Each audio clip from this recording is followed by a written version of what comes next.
Hey guys, I just want to go over the blizzard bag for today. For second grade week 1, I'm just going to go over a couple things. So they want you to find a positive space in mind before you start working. So choose the deep breathing exercises to get your body and brain ready. So they have bubble breath here, which you guys know how to do, and this roller coaster over here, which is, I'm not sure. Let's stick with bubble breath with what we know. So what they like us to do is you want to read independently for 15 minutes, and you guys either had books to read it from home or I gave you a bunch of books from me. And then practice your math facts for 10 minutes. And if you click over here, there's some ways to practice, and I know they put some in your packet that has what you can do to practice. So the first thing I want to look at is this reading activity. And if you click on it, and I know that we have a packet that you can do. I'm just going to go over it and kind of read it out loud to you. And it's lesson 19, describing how authors use reasons to support their points. So I'm just going to read this out loud to you so that you have it and that you know what it says. And it says right here, learning target. Exploring the reasons authors use to support their main points will help you better understand the text. Let's scroll down here. A main point is an important idea about a topic. Authors support their main points with reasons. Reasons are facts and ideas that tell why something makes sense. In a book about insects, an author might say that some insects are good at hiding.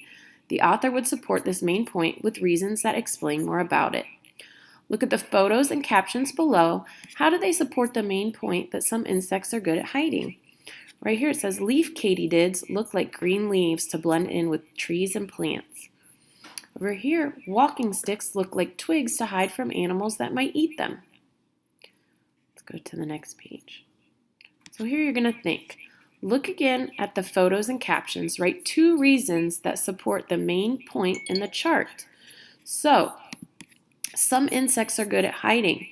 So you're going to look right here and tell me why. How do you know? How's the katydid good at hiding? And tell me, how's the walking stick good at hiding? And you're going to write that here and here. So I would do, in this first one, I would write about the katydid. And the second one, I would write about the walking stick.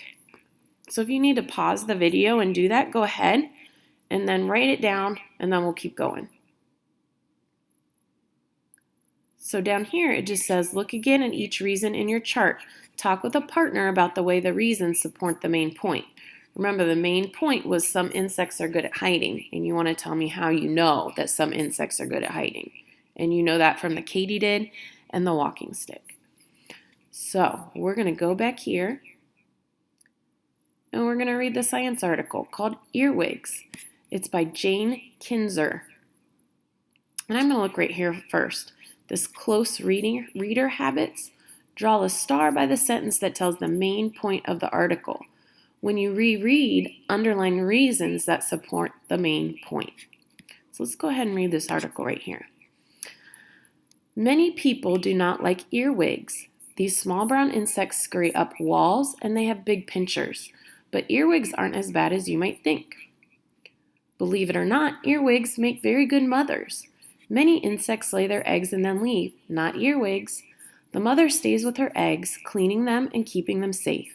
She even helps the babies hatch out of their eggs. Once they have hatched, she helps them eat. She also keeps them out of danger. Paragraph 3. Earwigs are also not as scary as they look. Sure, they have wings and big pinchers, but they do not use their wings often, and earwigs don't like to use their pinchers on humans. They use them mostly to catch prey. Even when they do pinch people, they're just keeping themselves safe. The pinchers don't cause any harm. Paragraph 4. The next time you see an earwig, remember, it's more than just a creepy bug. So let's go back down here. So here we say explore. How does the author show that earwigs are not as bad as they seem? Okay. So this little guy here says, I need to look for facts and ideas that explain the main point. Read the main point, then write the reason the author uses to support the main point. The main point says earwigs are not as bad as they seem. So what you're going to do is you're going to go back in here, the article, and find 2 reasons that it says that earwigs are not as bad as they seem. So if you look, I would look in paragraph 2, and paragraph 3 is going to have those answers. So go back and see where it says 2 and 3 and check those out. And then they want to know, after reading the article, do you agree that earwigs are not as bad as they seem? Talk with a partner, and if you're at home, you can talk to a parent or a brother and sister or anyone that's at the house with you and tell them why. Why do you agree that earwigs are not as bad as they seem? I'm still going to run if I see one and scream, but they're not as bad. And then it says, why don't people have to worry about earwigs pinchers? Use reasons from the text in your answer. Write your answer in the space on page 316. And then right here it gives us a hint, which I said earlier. Reread paragraph 3. What reasons can you use? So now we're going to go down here. It says, use the space below to write your answer to the question on page 313. So it says, why don't people have to worry about earwigs pinchers? Use reasons from the text in your answer. So the ones you picked out, I want you to write it in complete sentences. I believe I do not have to worry about earwigs pinchers because, and then you're going to answer that right here. So remember, if you need to pause at any time to write or go back, go ahead and do that. This little dude says, don't forget to check your writing. So that is the reading assignment. So if you need to go back and listen to it again, go ahead. That's a good idea. So I'm going to close this, and we're going to go to math.